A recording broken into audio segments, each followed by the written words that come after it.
C'est un réel plaisir de vous retrouver encore cette semaine dans Hebdo Santé sur Médian.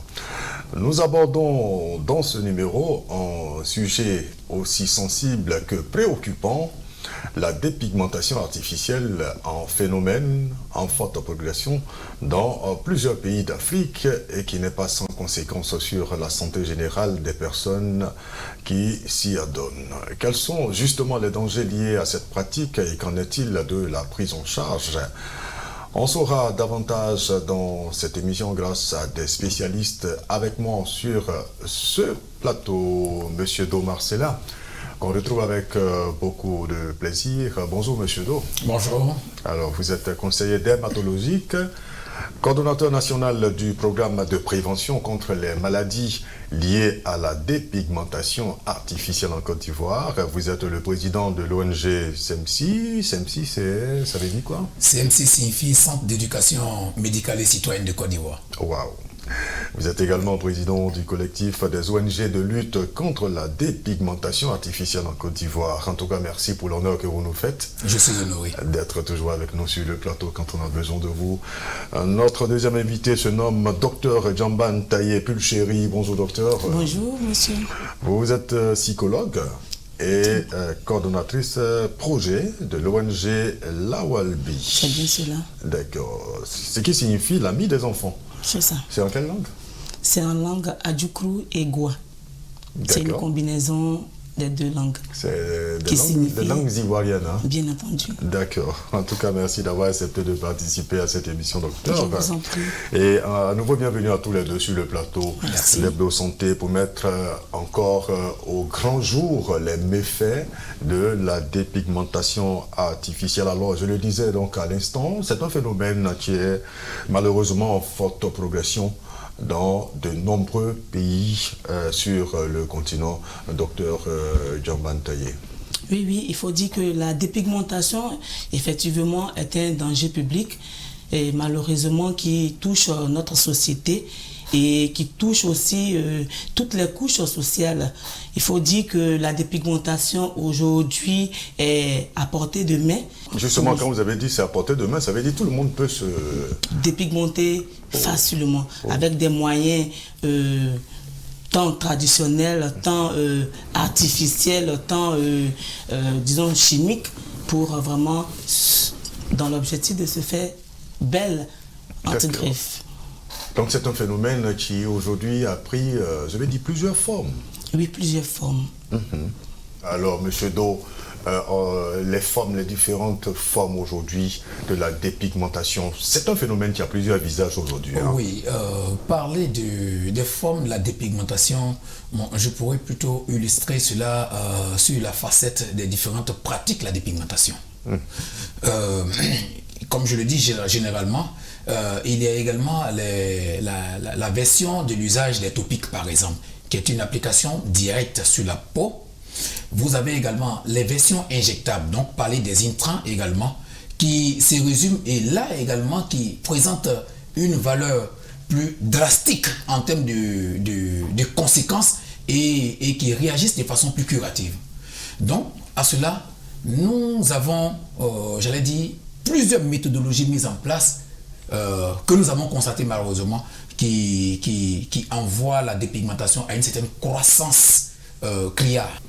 Donc au fur et à mesure que vous déployez les actions de lutte, ceux qui encouragent, ceux qui favorisent donc cette dépigmentation et aussi ils accroissent leur stratégie. La dernière découverte même que nous avons faite au-delà des applications directes, donc sur la peau et au-delà des injections, nous avons également eu pour écho et constater même la dépigmentation par vapeur. Voilà. Par vapeur? Oui, par vapeur. Ça se passe comment? Cela envoie le sujet à pouvoir, j'allais dire, plonger dans un récipient dans lequel il ressort avec déjà, j'allais dire, des mues. Des mues sur la peau. Donc, déjà quand la peau commence à faire des mues, il y a des substances qui sont accordées après cette mutation pour que cela puisse donner un éclat authentique, uniforme. Waouh! Et cette pratique-là est couramment connue au Sénégal. D'accord. Donc c'est une déportation dans les autres pays. Voilà. Revenons sur les facteurs sociaux ou psychologiques qui favorisent cette pratique, Dr Diambandaye. Les facteurs sociaux, on peut citer par exemple la dépigmentation permet par exemple d'avoir un métier. Un métier, c'est un critère de sélection dans un métier, et aussi le fait que la dépigmentation de nos jours devient une norme de beauté. Du coup, tout le monde s'adonne à la dépigmentation de la peau pour vraiment se faire une place sociale. Parce que c'est vrai, le résultat escompté attire, donne de l'approbation sur la peau, on t'admire, tu es bien vu dans la société, on te griffe, tu es choco, tu es belle.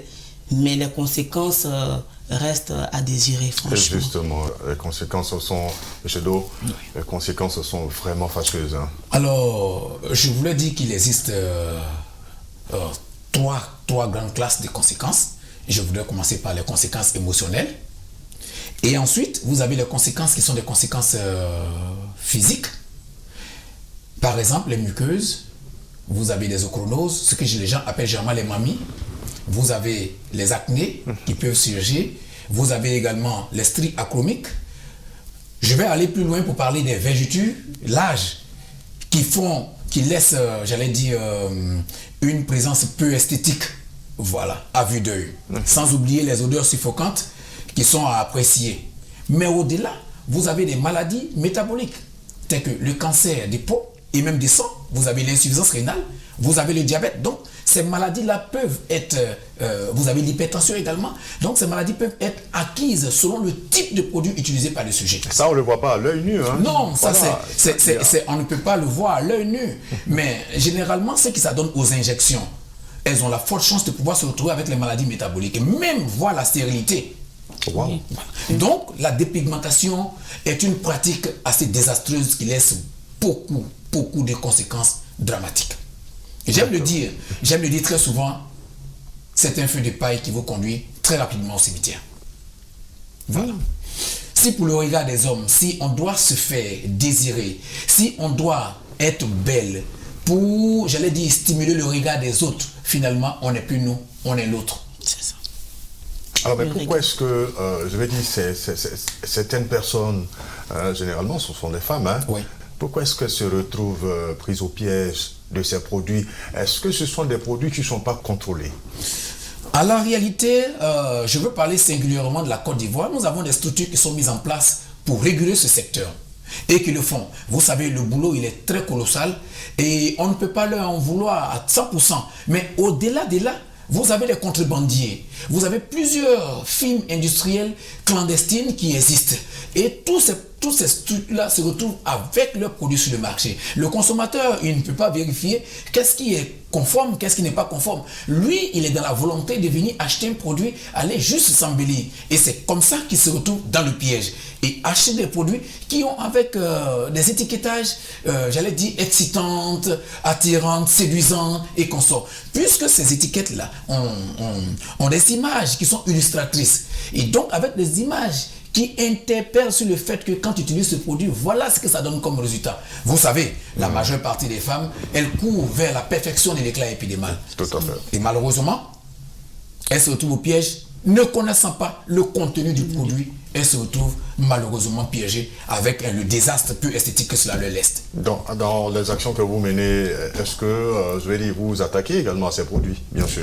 Mais justement, c'est pourquoi nous, en tant qu'organisation de la société civile, nous avons mis, dans le cadre de notre lutte contre la dépigmentation, nous avons mis en place un programme de prévention. Et le programme de prévention a 3 pans.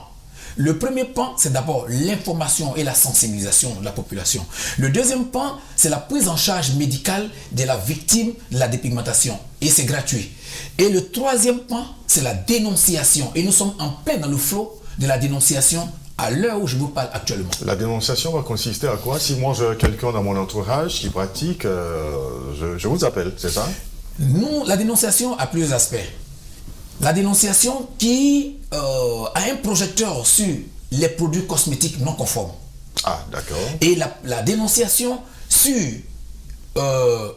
les acteurs de la dépigmentation. Nous, on peut être invité, par exemple, un parent étant soucieux pour la santé de l'un des leurs, à l'occasion de nous appeler. Et nous, étant dit que nous avons été formés, nous avons la tactique d'approche pour interpeller le sujet sur cette pratique.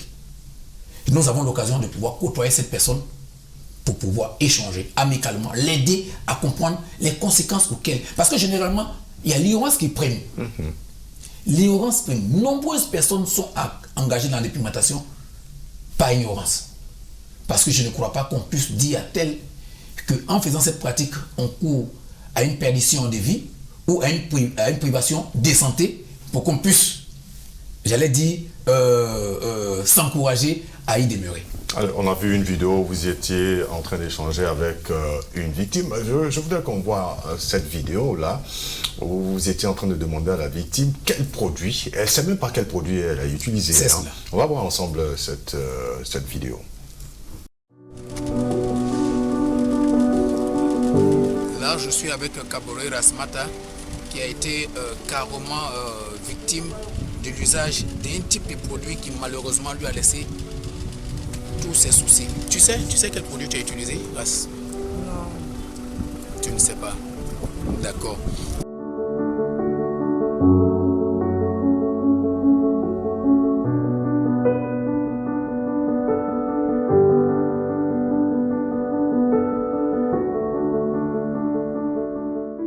Voilà, merci à Fares. Là, elle ne sait pas du tout quel produit elle a utilisé. C'est cela.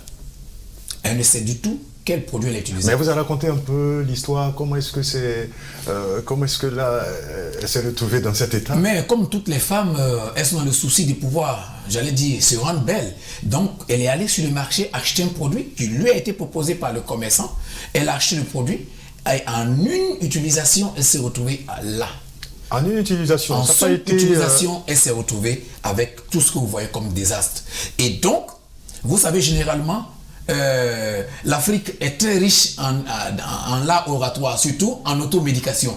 Et donc, de bouche à oreille, elle a voulu se renseigner auprès des autres amis pour voir quelle était la solution ou l'attitude à adopter. Malheureusement, elle a utilisé des produits, ça et là, des multi-produits, espérant avoir solution à son problème. Dommage, elle n'a fait qu'empirer la situation. Docteur Djambo Ntaye, lorsque par exemple une femme se retrouve comme ça avec la peau carrément abîmée, déjà quels peuvent être l'impact que cela a sur la victime? Bon, les impacts sont dans plusieurs domaines. Déjà, même sa famille peut la rejeter, vu qu'elle devient une charge pour la famille et ça présente mal la famille. Elle fait la honte de la famille et puis elle est stigmatisée tout de suite. Tout de suite. Et dans ce cas, pareil, il faut vraiment avoir de l'empathie pour la victime. Surtout, l'empathie va l'aider à surmonter et à redevenir une personne qui a confiance en elle. Et dès que le désir de vouloir guérir est installé, maintenant la prise en charge peut commencer. Avant de parler de la prise en charge, M. Do, je reviens à vous. Oui. Vous avez parlé de dénonciation tout à l'heure, mais lorsque par exemple on a une victime comme ça, qui a la peau carrément abîmée, est-ce que c'est facile d'approcher ces gens de personnes? Eh bien, la vidéo parle d'elle-même. Vous comprenez que à un moment donné, elle a voulu qu'on puisse écouter l'échange, parce que la tension montait déjà. Vous voyez, aujourd'hui, comme le docteur l'a dit, elle fait sujet d'une honte. Et donc, elle-même, quand elle est dans la société, elle se dit, même quand on ne parle pas d'elle, elle se dit qu'on parle d'elle. Donc, elle est tout de suite sous les nerfs. Elle est sur le qui-vive. Alors, nous, c'est un talent, c'est un don que nous avons. Nous avons l'occasion de pouvoir, elle par exemple, dans son cas, nous étions au bureau quand on a été appelés par les points focaux du CHU de Trècheville. Et nous sommes déplacés immédiatement pour échanger avec elle. D'entrée, elle a été très réceptive au départ. Mais quand on a commencé à toucher du doigt son problème, elle a commencé à être très réactive. Mais il faut pouvoir démontrer l'amour. C'est ça la première des choses. Il faut briser cette barrière. Il faut lui démontrer que ce n'est pas une personne qui vient pour te lancer des billes. Pourquoi tu as fait ça? Pourquoi est-ce qu'on est arrivé à là? Mais c'est une personne qui vient te dire, wow, je compatis avec toi et nous sommes prêts à t'accompagner. Nous ressentons en toi et nous vivons le mal que tu vis. À partir de ce moment, on lui redonne espoir. Et donc, à partir de ces échanges que nous avons eus avec elle, elle a repris vie jusqu'à ce que nous l'invitions au bureau et nous sommes allés la chercher pour l'accompagner au bureau. C'était tout un honneur pour elle. Wow. Et aujourd'hui, c'est une amie personnelle. Elles sont nombreuses, les prises en charge. Elles sont toutes des amies personnelles à nous. Donc là, elle est sous traitement. Elle est sous le traitement. Elle est suivie. Et ce traitement, il est gratuit, vous l'avez dit. Oui, ce traitement, il est gratuit grâce à certains partenaires qui, déjà avec nous, étions passés sur votre plateau télévisé ici, qui sont venus justement, qui nous ont contactés, surtout après notre premier plateau télévisé avec vous, et qui accompagnent les victimes. Cette structure, je ne sais pas si je peux me dire son nom. Bien sûr. Voilà, My Day, My Life, de Valérie Ayenia, qui est la Miss Cameroun 2013 au Cameroun. Voilà qui a décidé avec sa fondation de venir accompagner les victimes de la dépigmentation en Côte d'Ivoire. Vous ne voyez pas que c'est vraiment fort ça. C'est extraordinaire. C'est extraordinaire. Félicitations à vous, M. Do, pour ces actions. Alors, la prise en charge va être quoi? Qu'est-ce qu'on leur donne? C'est des produits, c'est des médicaments? Ça se passe comment là? La prise en charge, il y a plusieurs étapes. Il y a le côté psychologique qui est du ressort du docteur. Oui. Ensuite, il faut déjà préparer la personne. D'abord, il faut l'emmener à s'accepter soi-même. Donc on commence par le volet psychologique. Voilà, le volet psychologique. D'accord. Voilà. Qu'est-ce que vous allez dire à cette personne pour l'amener à s'accepter, pour l'amener à réaliser que ce n'est pas une fatalité, parce que M. Do l'a dit, pour la dame qu'on vient de voir, c'est en une seule utilisation. C'est ça. C'est pas qu'elle a utilisé les produits sur un long moment, hein, mais pour une seule utilisation, le produit devait être très dangereux. Oui, bien sûr, à fort dosage, bien sûr. Et c'est des produits généralement qui ne doivent pas exposer le sujet au UV, non, au rayon ultraviolet. Dr Diambantaye. Bon, à ce niveau, il faut dire que, comme M. Do l'a dit, c'est d'avoir vraiment de l'amour pour la victime. Pour la victime et avoir de la douceur, la patience et de la compréhension. Et à ce niveau, ne pas blâmer la victime, ne pas la condamner, non plus la juger, mais plutôt l'accepter telle qu'elle est et ensuite lui apporter renaissance, se redonner de la confiance et vraiment avoir élevé son estime de soi. Parce qu'il faut dire que c'est quand l'estime de soi est brisée et affaiblie que l'on fait recours à d'autres moyens pour élever son estime de soi. Est-ce que vous avez déjà eu affaire à des victimes qui sont dans un déni? Oui, lors de nos recherches scientifiques, on a eu à croiser des personnes qui se sont adonnées à cette pratique-là, vraiment dans des cas très avancés et d'autres même qui disent que bon, moi ça me va comme ça. Vous avez déjà vu des cas comme ça? Non, pas dans ce cas-là, mais au départ en fait ils le font pour vraiment toujours entretenir la peau, mais ne sachant pas les conséquences. C'est après, quand les conséquences arrivent, au lieu d'arrêter, ces personnes font recours à d'autres produits plus puissants pour redonner encore une belle peau. Mais c'est le danger qui se trouve là. Au lieu de faire recours peut-être à des spécialistes, eux-mêmes, comme M. Do l'a dit, ils font de l'auto-médication et puis ils s'adonnent à d'autres produits. Qui devient plus grave, hein. Et là, on parle d'addiction. Je me dis que c'est l'addiction à la dépigmentation qui s'installe. Et la victime, à ce niveau-là, vraiment, comme je le disais tantôt, a besoin de soutien, que ce soit de sa famille et de la structure ou du moins du cabinet qui le suit pour vraiment arriver à la guérison. Je voudrais rebondir pour dire, effectivement, et nous, on a pu rencontrer des sujets qui te disent, mais écoute, je me sens bien dans ma peau, je ne veux pas que tu m'emmènes, laisse-moi tel que je suis. Bon, on est obligé, on a fait plusieurs tentatives. Parce qu'on en voit des personnes qui s'affichent fièrement, malgré que la peau est vraiment abîmée. Je dis qu'il y a un sujet, jusqu'à présent, que nous observons. Tous les autres sujets qui ont porté résistance, nous avons pu quand même les ramollir, nous avons pu les ramener à la raison. Mais il y a une dernière qui est qui est le top des tops. Et là, cette vidéo que nous venons de voir est l'avant-dernière gravité. Alors, pour dire, il y en a. Mais en fait, la réalité, ce n'est pas parce qu'elles ne veulent pas, mais c'est parce qu'elles sont sous le choc émotionnel. Et espérant, malgré cela, elle a toujours recours à d'autres produits, comme le docteur l'a dit, pour chercher à trouver solution. Elles ont l'espoir qu'un jour ça ira. Malheureusement, on n'a pas ce même espoir avec elle. Elle s'enfonce. Voilà. Et cette dame qu'on a vue, on a vu l'autre photo tout à l'heure où elle a commencé à retrouver une peau normale. C'est cela. Donc avec les traitements, la personne peut retrouver l'éclat Justement, normal de sa peau. seulement qu'on ne pourra pas donner la durée exacte, mais c'est un traitement de patience. Il faut être vraiment patient parce que ce n'est pas un coup de bâton magique. Pour certaines personnes, selon la réaction cutanée, cela peut prendre 6 mois, pour d'autres 1 an, pour d'autres 1 an et demi.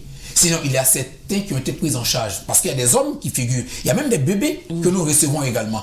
Donc, il y a certains qui ont déjà fini leur traitement et qui sont en train d'être relaxés. Mais je veux en même temps dire qu'au-delà des conséquences, au-delà de la prise en charge qui est du volet psychologique, il y a la prise en charge physique, j'allais dire médicale. Donc la prise en charge médicale qui se présente en un suivi par un praticien de la santé, donc en l'occurrence le médecin dermatologue qui a l'occasion de pouvoir la suivre, mais ensuite l'accompagner avec des médicaments gratuitement et qui sont fournis par des structures, des fondations partenaires. D'accord, grâce à votre campagne que vous avez appelée... Grâce à la campagne de sensibilisation voilà, que nous avons, au lancement officiel de la campagne de sensibilisation depuis le 14 juillet passé. D'accord. Au-delà de là, vous avez également la prise en charge sociale. Parce que comprenez qu'une personne dépigmentée est non productive pour la société. D'accord. Et quand elle finit de faire son traitement, il faut qu'elle puisse s'intéresser à une activité. Pour qu'elle puisse être contribuante, d'abord pour son autonomie, parce qu'au-delà de la lutte contre la dépigmentation, nous faisons la lutte contre la pauvreté par l'autonomisation de la femme. Donc c'est notre devoir. Et en tant que grande victime, je vais parler du genre féminin, c'est notre devoir de pouvoir les accompagner d'une manière ou d'une autre. Donc il faut les intéresser à certaines activités qui pourront leur permettre de pouvoir avoir leur autonomie. Et donc voici les différentes formes de prise en charge que nous avons au niveau de l'ONG CNCCI. Alors, en termes de conseils, recommandations, on va terminer par là. La campagne donc se poursuit. À titre préventif, ou alors pour celles, vous l'avez dit tantôt, pour celles qui sont déjà victimes, qu'est-ce que vous pouvez donc leur dire? Alors, personnellement, pour celles qui sont victimes, on peut leur dire qu'il y a de l'espoir. Ça peut être une erreur. Ça peut être une situation dont elles sont victimes, effectivement, par ignorance. Mais il y a de l'espoir, surtout auprès des professionnels, auprès des praticiens de la santé. Qu'est-ce qu'on n'a pas dit que vous souhaiteriez ajouter, Dr Djamba Ntaye? Je voudrais ajouter pour dire que ces personnes-là, elles ont leur place aussi dans la société. Même si elles ont été victimes de la dépigmentation, ce n'est pas la fin. Elles ont une lueur d'espoir pour se redonner confiance, pour vraiment refaire leur image de soi et s'admirer, ou du moins aimer leur peau de couleur foncée, entre griffes comme on le dit. Et pour vraiment la société, il faut dire que tel que nous sommes, nous avons de la valeur. Il faut s'accepter tel que nous sommes pour s'affirmer, pour affirmer nos compétences. C'est pas la couleur de la peau qui définit ce que nous sommes. Bien sûr. La couleur de la peau n'est pas une définition de l'identité. D'accord. Et donc, il faut vraiment amener les populations à comprendre que si on a une peau foncée, on a de la valeur autant qu'une peau claire. C'est un message fort, docteur Djamba Ntaye, merci beaucoup. Monsieur Do, en un seul mot, vous croyez qu'on peut protéger la population, on peut en finir avec ce phénomène de la dépigmentation artificielle? Alors, je le disais sur un plateau, je n'avais besoin que de 2 ans pour faire reculer considérablement cette thématique en Côte d'Ivoire, ce phénomène qui bat les ailes. Et aujourd'hui, je voudrais rassurer la population ivoirienne que les ministères, tels que le ministère de la Santé et le ministère du Commerce, sont en synergie. Et à leur côté, l'ONG CMC, pour faire un travail, j'allais dire, stratégique afin de réduire tous les produits à risque sur le marché. Et je vous rassure que d'ici peu, vous aurez encore, j'allais dire, des plus beaux résultats. Rassurez-vous. D'accord. Voilà.